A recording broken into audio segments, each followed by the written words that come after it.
themes will come across. Our panel, we need systems change. I take that for granted, but obviously that is to be debated. How do we drive politics? I'm so honored and proud to have 5 panelists here. I will introduce the 5 and hope Katharina can still make it to join the stage. Annika Joeres, she's a journalist active in Germany and France, writing for not all of the renowned channels and magazines, but many of them. And she has also written a book together with Susanne Götze on Die Klimaschmutz lobby, where she really analyzed very diligently, accurately that that is not by accident that politicians are not living up to the climate crisis, but that there is actually quite a lobby system behind it. I'm very happy to have you here. We also have Patrick Graichen, who is in numerous ways connected to the topic. He has worked for the Ministry of the Environment in a leading position. He is very active in a political party. I still don't know if I can say which party, but you can say that yourself if you like, Patrick, and has for I think 4 years, 5 years now, even longer, been heading the Agora Energiewende think tank. So he is extremely well connected politically and extremely well experienced and knowledgeable about the subject matter. We have Katharina Reuter. She is heading the Association of Green Business, Bundesverband Nachhaltige Wirtschaft. There's Katharina coming. Yes, very good. Hi, Katharina. I have been waiting and listening to the song. I oversaw the text messages. Sorry. No worries, you're here. That's what counts. And I'm starting introducing you. So Katharina Beck, running head of association head of Green Business, and also started or hosted the Entrepreneurs for Future network. So she is extremely knowledgeable about lobbyism for good, I should say, and knowledgeable about sustainable companies in Germany. We have Katharina Beck.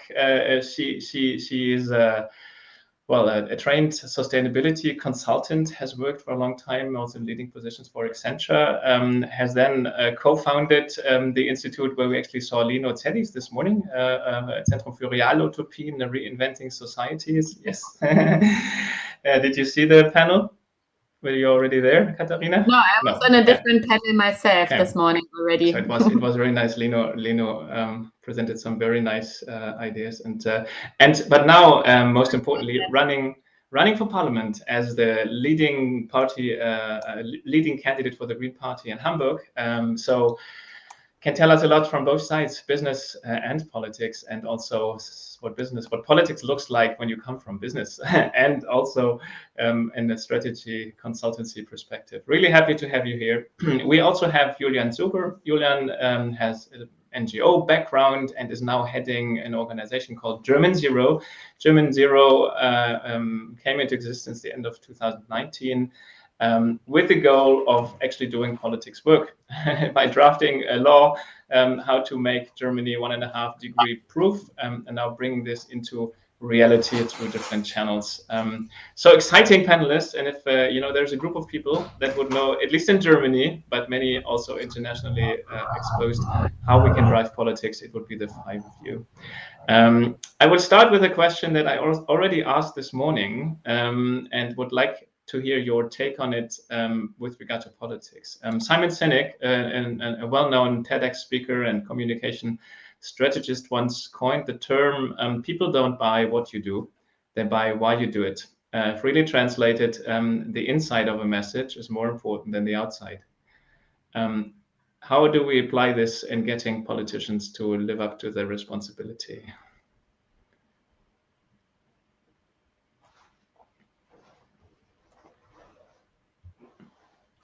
Whoever wants to start. I can start. Okay. Because from our perspective, it's clear, because the why, it's because it is good for the business location Germany, Wirtschaftsstandort.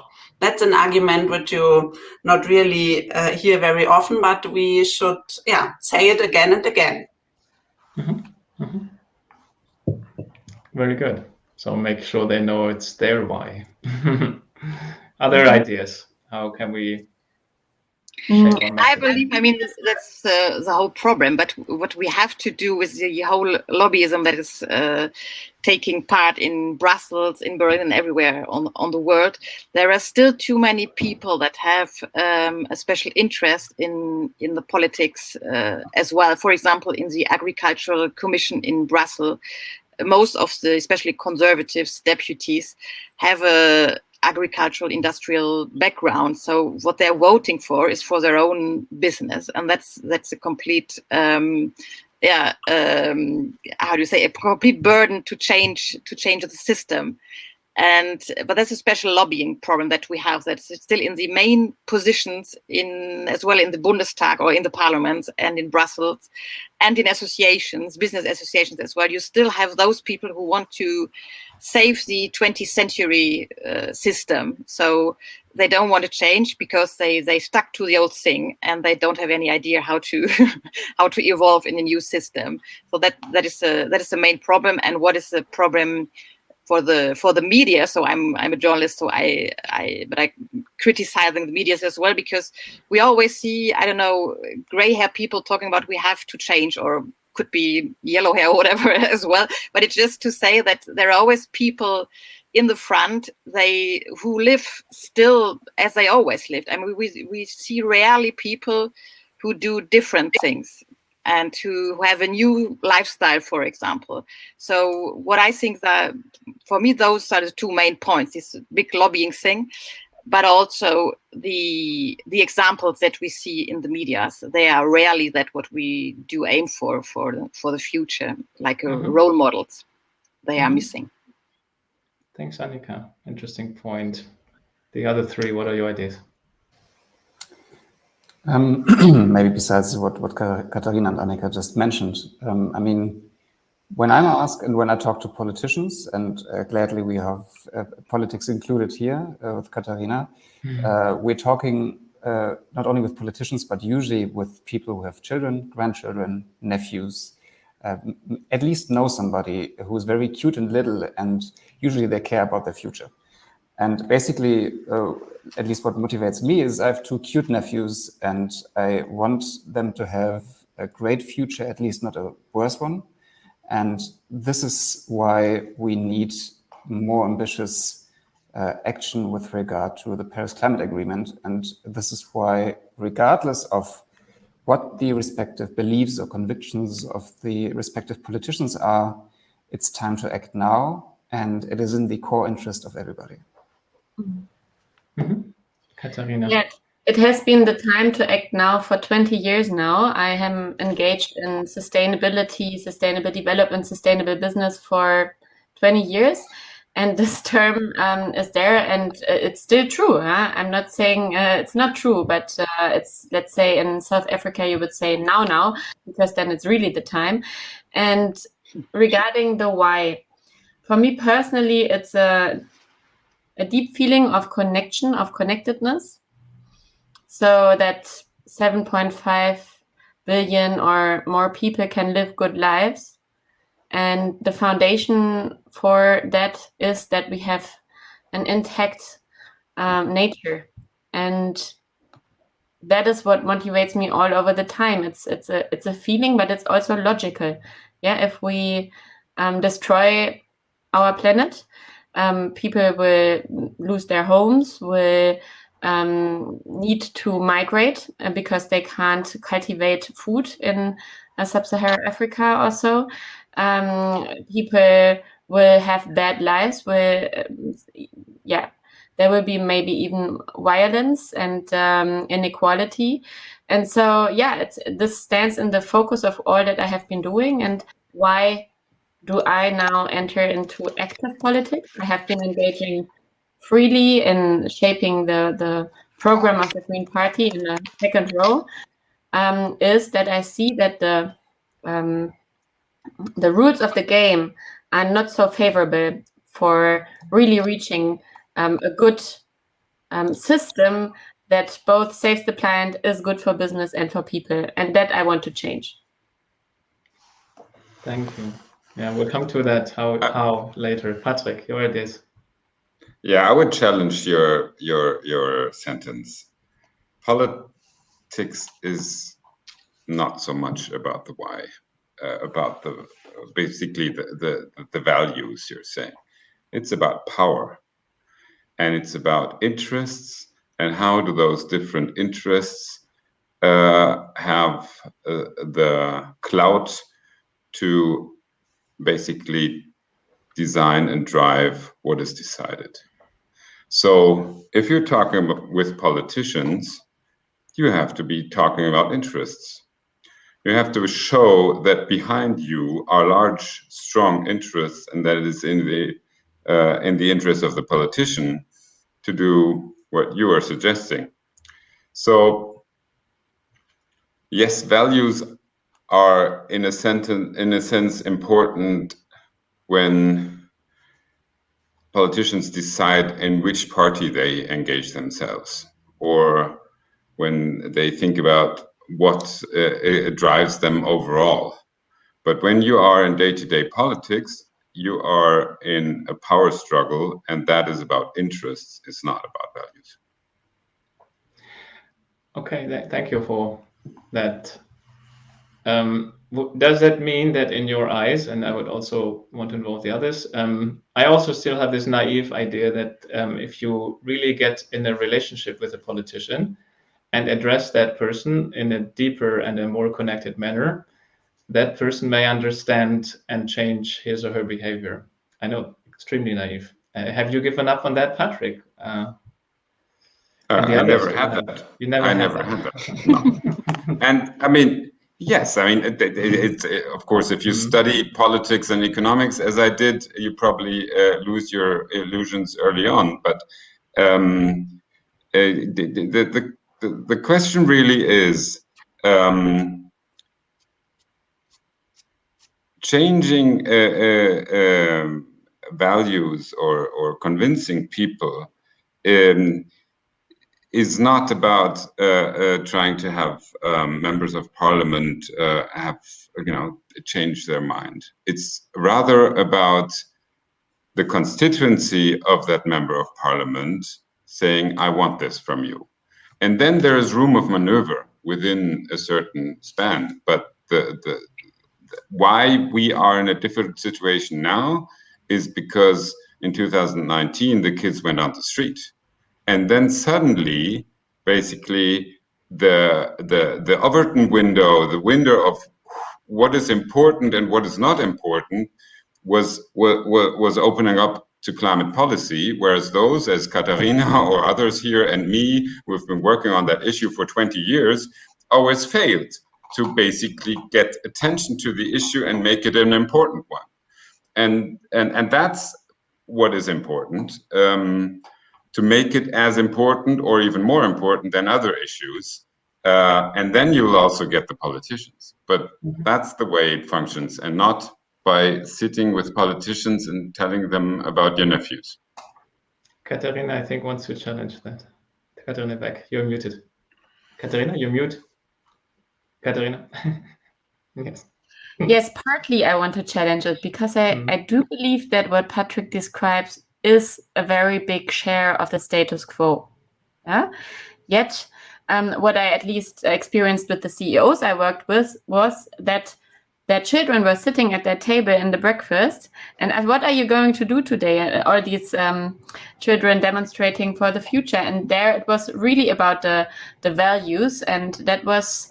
So I think it's a mix. I mean, if you're a business leader, you are inside a system where you need to, if you are a stock listed company, where you need to deliver quickly better financial results. Yeah, and then you need to invest in climate friendly technologies to be very broad. And this takes more time and might eat up a bit of your short-term results. And there, the incentive systems are not really favorable for these decisions, and that is a dilemma situation in which many of business leaders are. And we need to help as politicians to change the rules of the game so that becomes easier, because I really do do not know any business leader in Germany who wants to ruin the planet.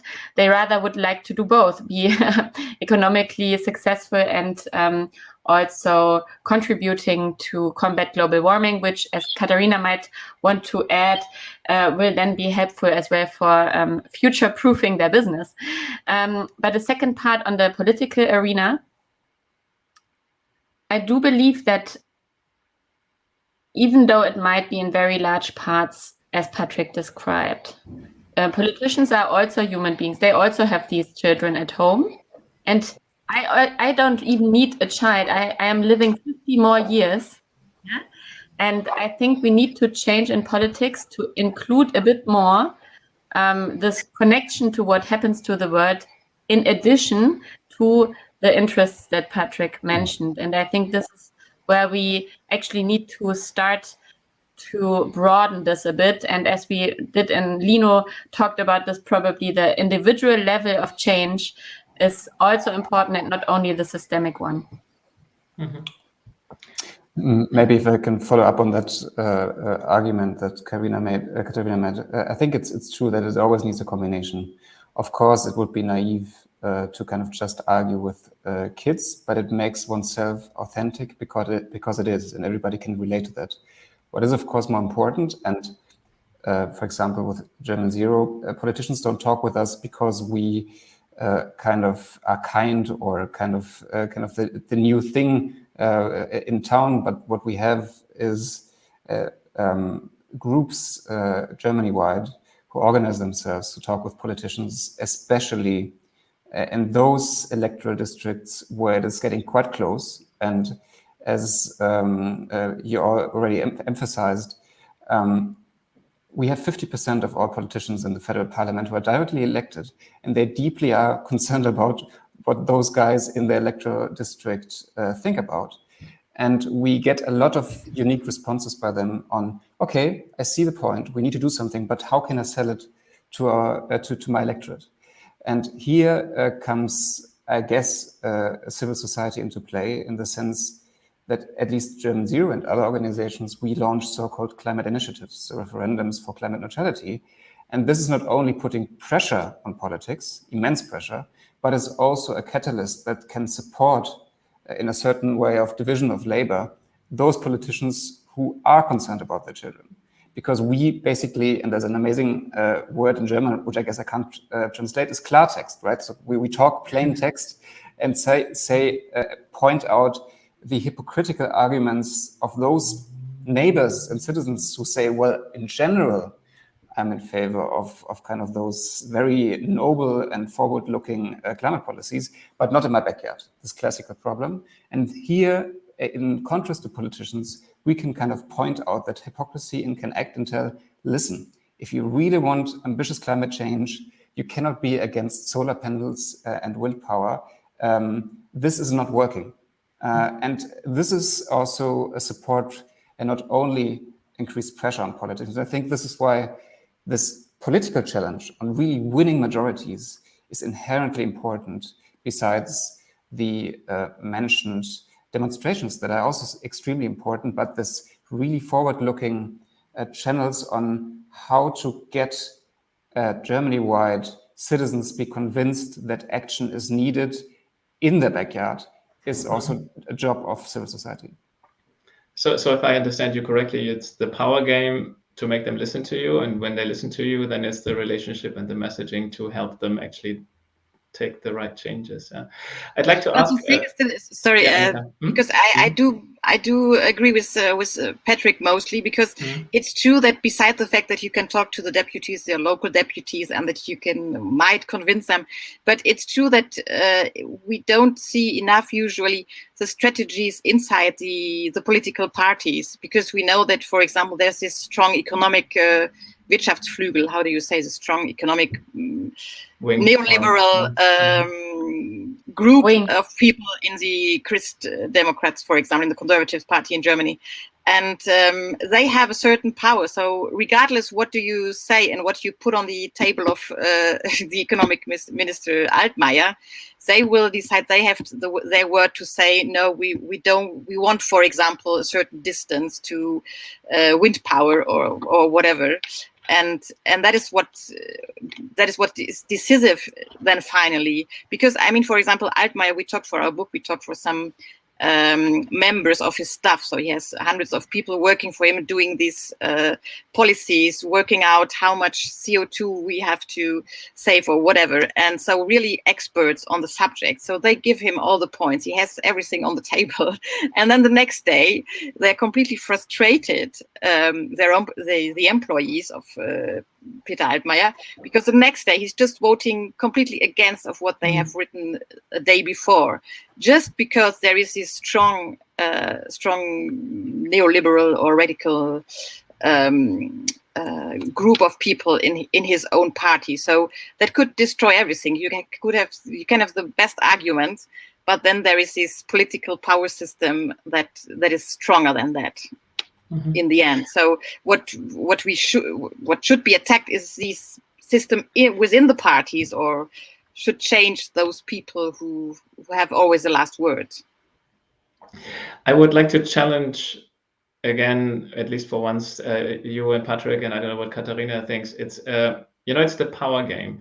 And the target of the power game is to have more power than the others. And once we have more power, then we can take our decisions. But there is this saying, I don't know if Einstein really said it, the definition of insanity is doing the same things over and over again, expecting different results. So we can keep doing what we have been doing the last 30 or 40 years and do it harder. And then hope we'll make it. Is this really the way forward? Or is there maybe something we have to do differently?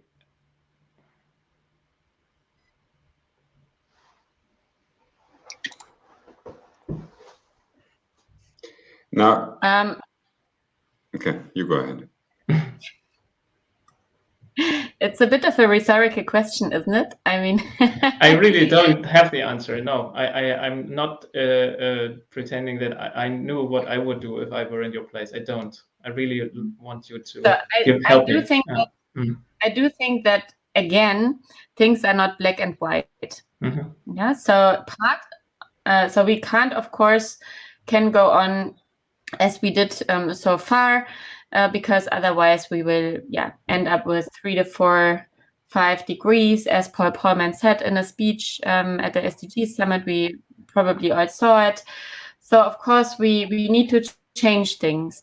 But I do think that some things we need to keep. We need to keep our ambition to keep peace in Europe, for example. Yeah, we need to keep our foundation on our constitution. We need to keep high our belief in the values of liberal democracy and freedom of speech, etc. So this, I think, is good. I think there are parts of the political decisions in the rules of the games in the last 20, 30 years that have driven us into this direction that we are going now, or even 40 years. We saw the limits to growth before. And so we do need to adjust things in the way we take decisions. And for example, in a company right now, the balance sheet is only oriented on financial figures. And we need to integrate, and not only in a separate sustainability report, but we need to integrate CO2, for example. This could happen quickly. Other aspects are more difficult. But we need to integrate, for example, CO2, maybe monetized for those technical experts around you, into the balance sheet. And through that, we could then internalize some of this and integrate it in the system, how it works. So parts of the system are good. Market can be good. Yeah, but the rules of the game have to point into the right direction. And then we can go on with things that matter to us, but change others that need to be changed. Change the metrics to measure whether we are on track. Patrick, you wanted to also answer that question. Things, but yeah, never good. Well,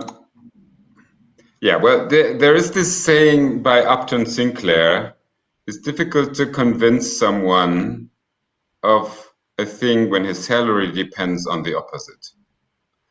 And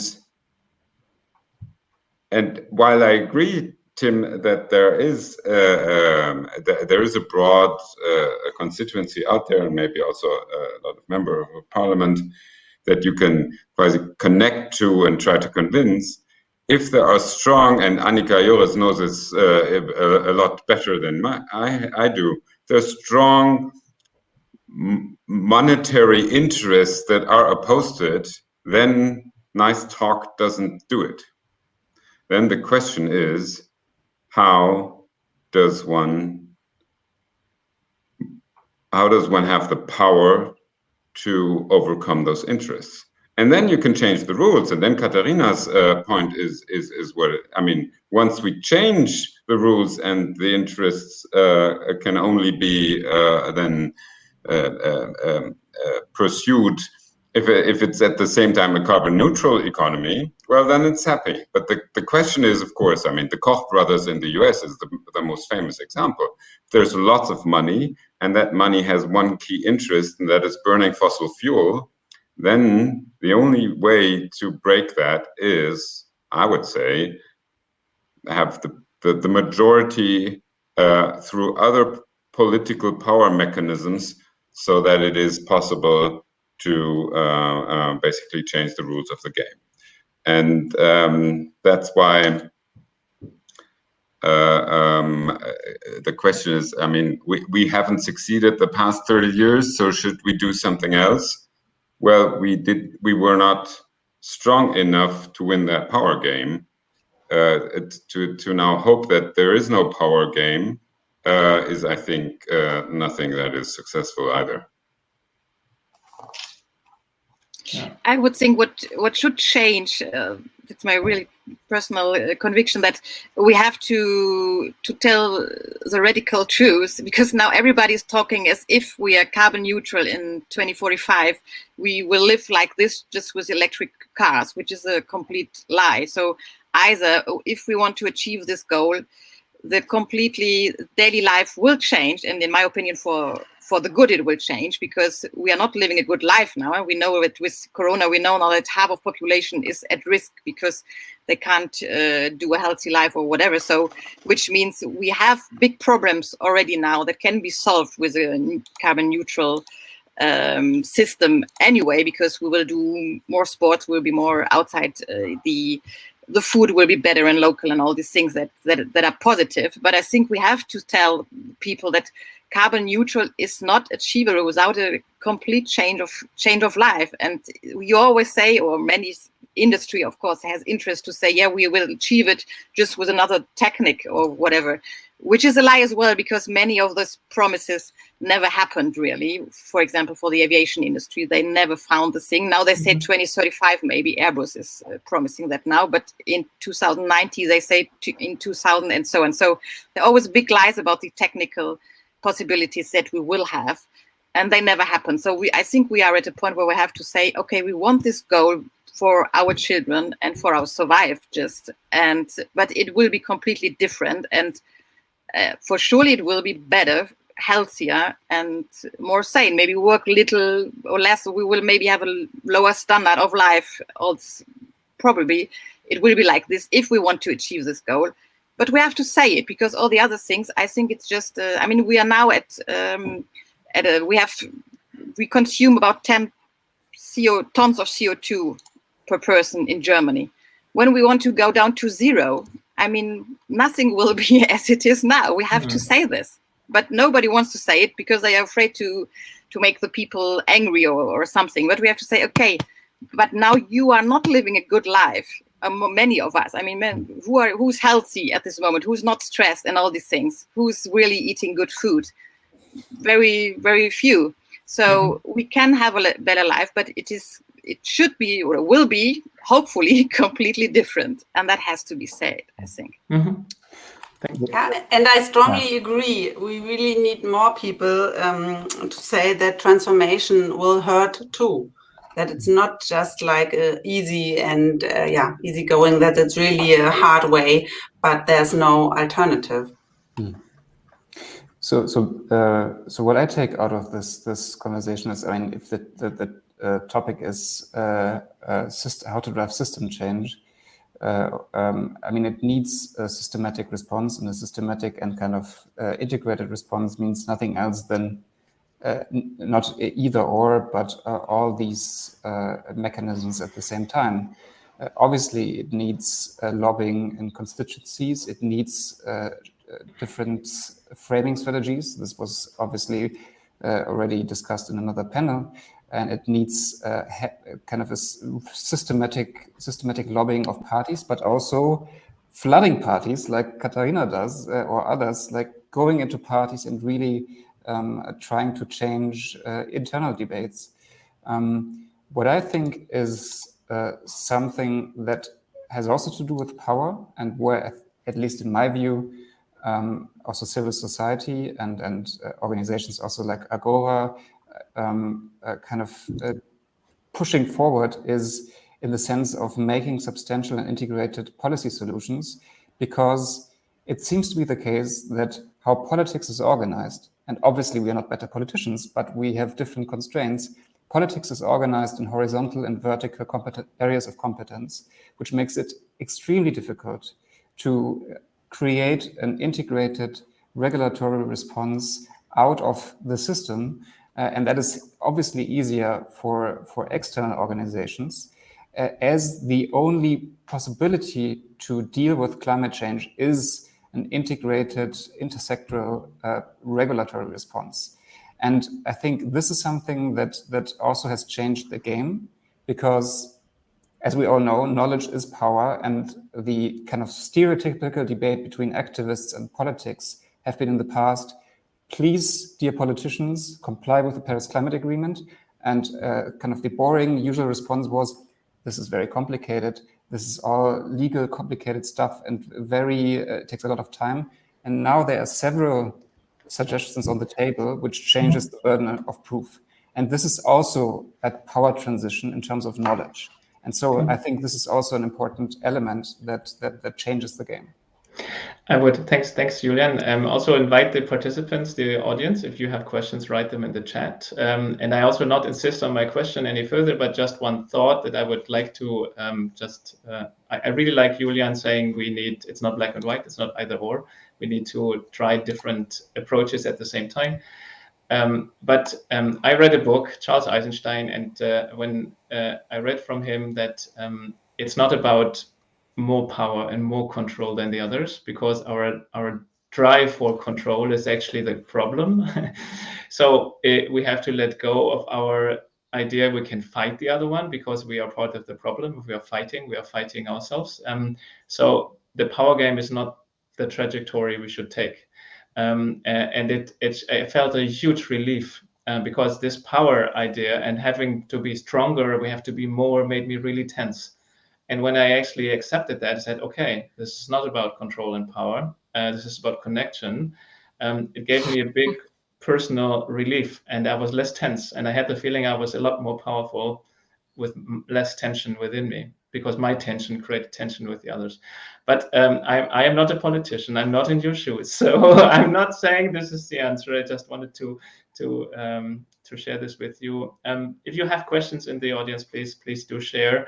I would like from you maybe some success stories, moments where you changed something that politicians wanted, and how did you do it?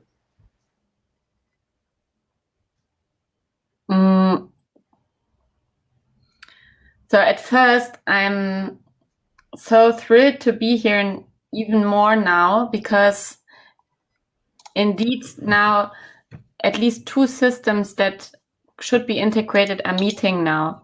Because the one is the very correct description of Patrick and Annika of the status quo, how it is. And the other one is something how it could be, in a way. And you are already apparently living it, Tim. Trying. And we as you said in the beginning, I co-founded Reinventing Society, the Zentrum für Realutopien, so a center for real utopias, where you could bring this utopia of a less tense and more constructive, connected constructive politics into reality.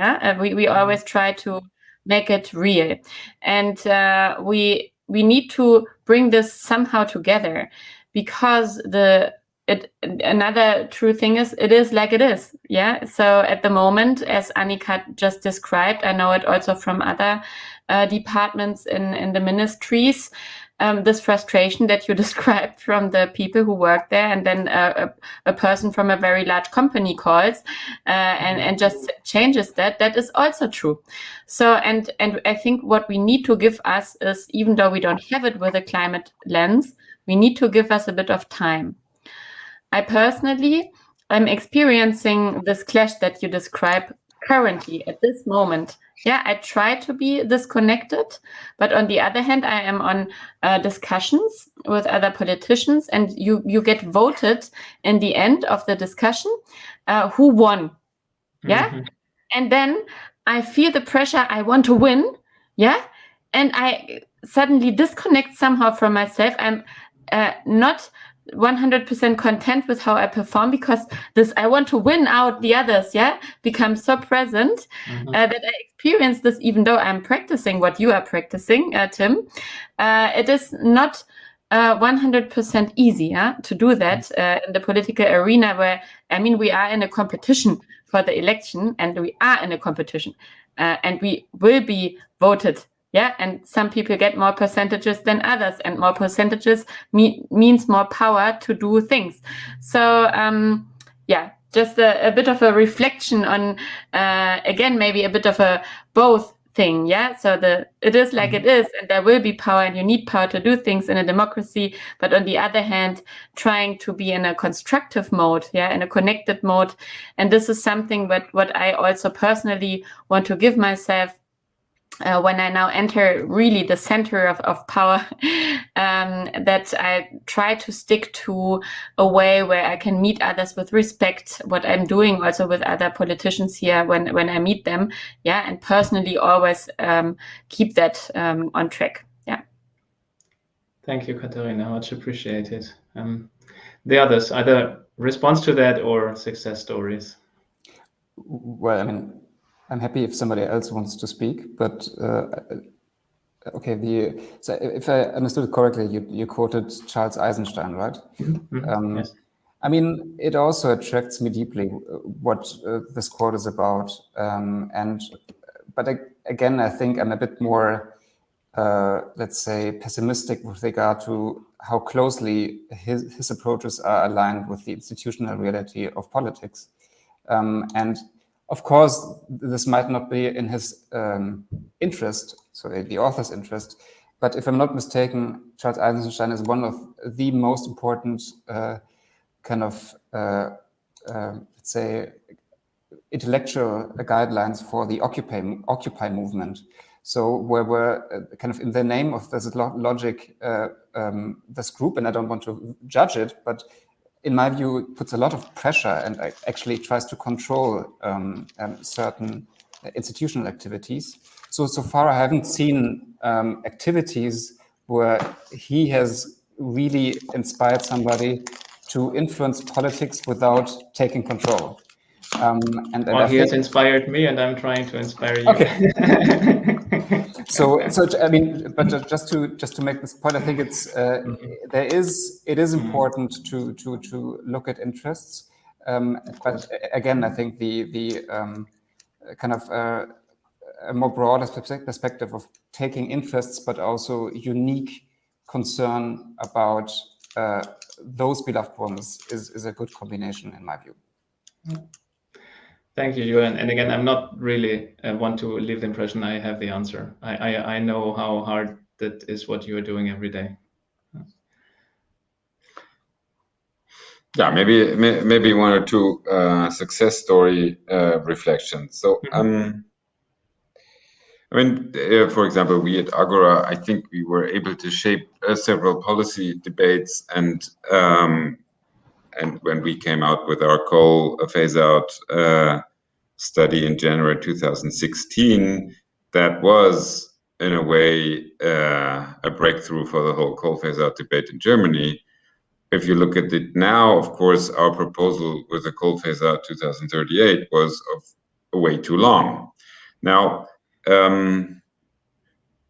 what has changed? In 2016, this was an obnoxious thing to talk about, unless you were Greenpeace.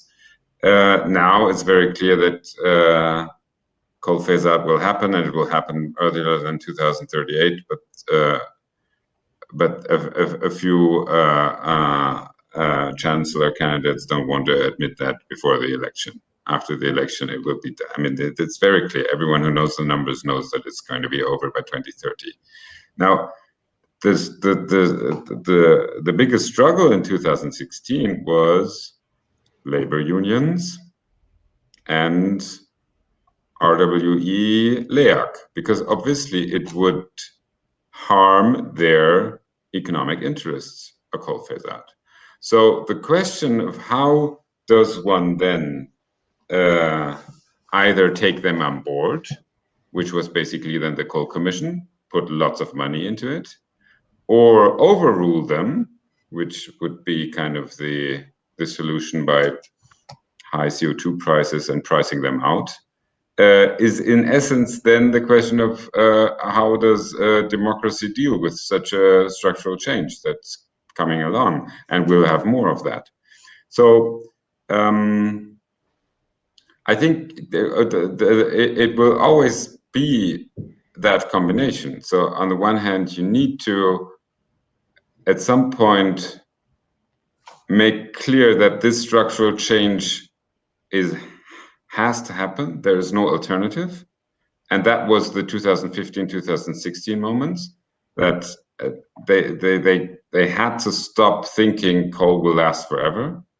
And once you have overcome that, then you can talk about, so how are we going to do it, and who needs to get some sort of compensation. Yeah. And I think that's going to now take place in a lot of other issues as well. I mean, we're going to have the same debate. Of course, we already have the same debate in the car manufacturing industry, and the next big struggle will be the gas phase out. And here again, Annika can do a lot of research on the lobbyists that are out there. That's going to be. We did. Yeah, the gas lobby is one of the strongest now. Yeah. No, thanks, Patrick. I was close to you at that time, and one thing I learned from Agora Energy is how you change the frames of the discussion. And that I think is crucial to reframe what we're actually talking about. And that is, I think, also one secret that could happen a lot more, especially when I hear the Green Party talk, because the questions asked by politicians are always or journalists are always within the old frames. And of course, the conservative politicians are always reinforcing the old neoliberal frames that are not able to provide the right solutions because we need different frames. So reframing actually the discussion and setting new anchors for the mainstream debate, something that I think Agora has done it very successfully, and that could actually happen a lot more. Reframing the discussion, but it's also very important to reframe the people who can decide about these very important subjects for the future. Because, for example, in the Coal Commission, there was Stanislav Tillich, so the CDU leader of the Coal Commission, who's now CEO of MIBRAG. So he's now head of the coal company, for which he has debated a very good compensation at that time. So for me, it's one of the biggest lobby scandals. So, for example, this has to be avoided.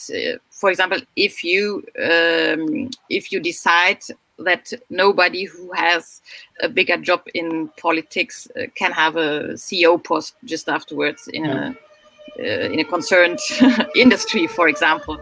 So I believe, as well as Patrick, that we will have loads of these discussions where with automobile and gas and whatever, all the fossil industries in a way, and we have a lot of them in Germany as well, steel, for example, as well.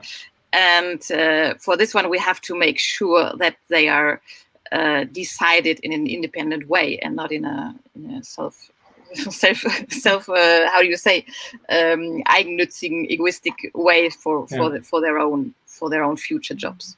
Yeah, I can highly recommend the latest Reuter video. Katharina, I would love to give you all one last sentence to the audience, so you will have your chance. I'll start with Katharina Reuter because we are approaching the end of our panel, which I very much enjoyed. Each one closing remark that you can use either to tell the audience or address the audience and ask them for what you wish from them, because that's what the people attending this panel want to know, want to learn. What can I do in my company, in my environment, my network? So you can either ask them for something they can do or make a suggestion, or just give a general closing remark on the panel on your findings. One round for each. Katharina, do you want to start? Katharina Reuter. Yeah, I will do.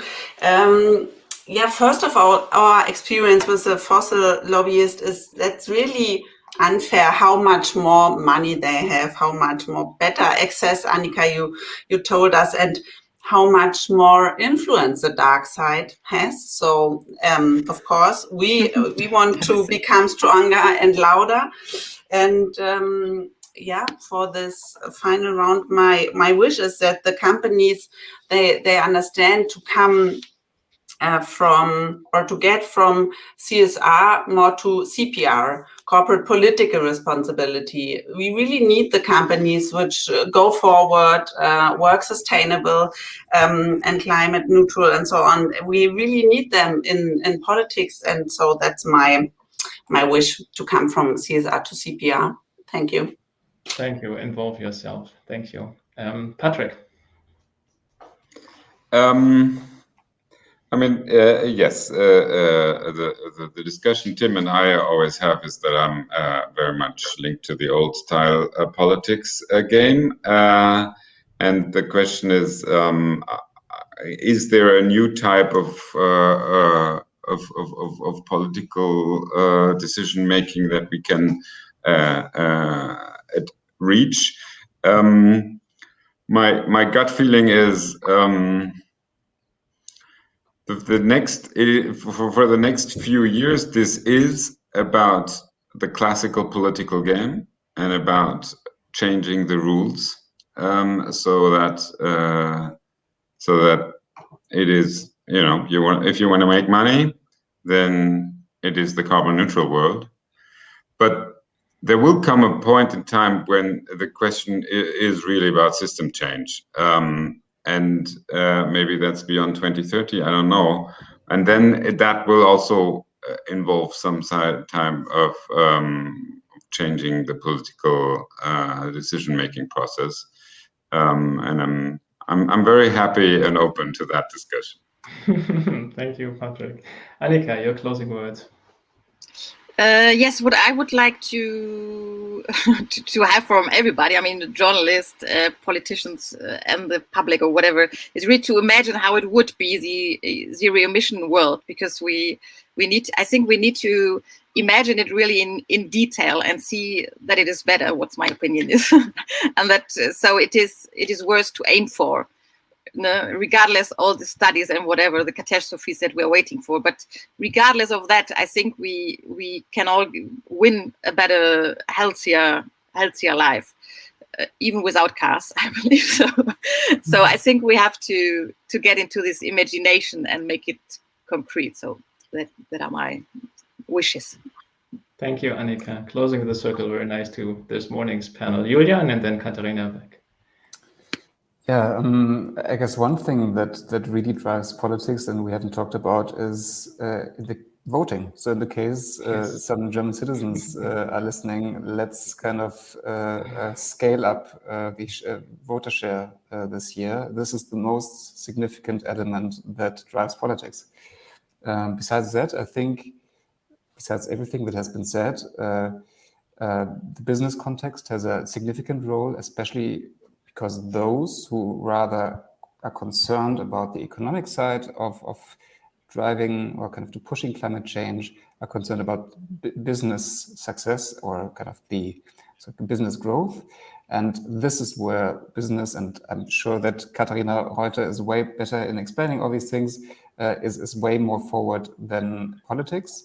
And this is why, at least as German Zero, we also kind of focus on the business side and provide clear projects and campaigns that show that it is a great business case and that it is also in the interest of those who are concerned about the economy to really push forward the agenda. Thank you. Thank you, Johan. And I would like to add the 24th of September, it's climate strike. So it's a Friday. Take to the streets. If you are working in a company, take your colleagues along. If you don't know if you can go, make sure you ask your bosses and your superiors and join the streets, because it is not only about showing that we have power, it's also about connection. Katharina, Beck, you have the closing words, and then I will say how the networking session will take place in 1 hour. So. Yes. Yeah, indeed. Today there was just published an overview of all party programs regarding how ambitious we are on climate goals. And that is from the Deutsche Institut für Wirtschaftsforschung, DEW Econ consulting unit. And you can vote for a good climate program. And because now already green on white, you see that the Green Party is the most ambitious. And I can tell you as well from my economic background that we also have a very good embeddedness into economic ideas, financial ideas, and also social program. I wanted to add, besides the voting, engage in parties. I know it has not been the sexiest thing to do in the past, but also even in our constitution it says the political will is debated in political parties. And that has been my decision 12 years ago when I was in cool and funky startup community and so on. But I saw that the rules of the game were not favorable. And so I started to engage. And yes, it is not always just fun, but it is very much fun. It can be fun. I mean, and it can be impactful. 5 years ago, we mentioned already the coal exit. I have played, and I was a very unknown member of the Green Party by then, a fundamental, vital role together with Annalena Baerbock by then, that the Green Party has now the demand that we exit coal in 2030. We already have it since 5 years. And that was not at all normal at that time. Even within the Green Party, there were many people afraid to mention that date.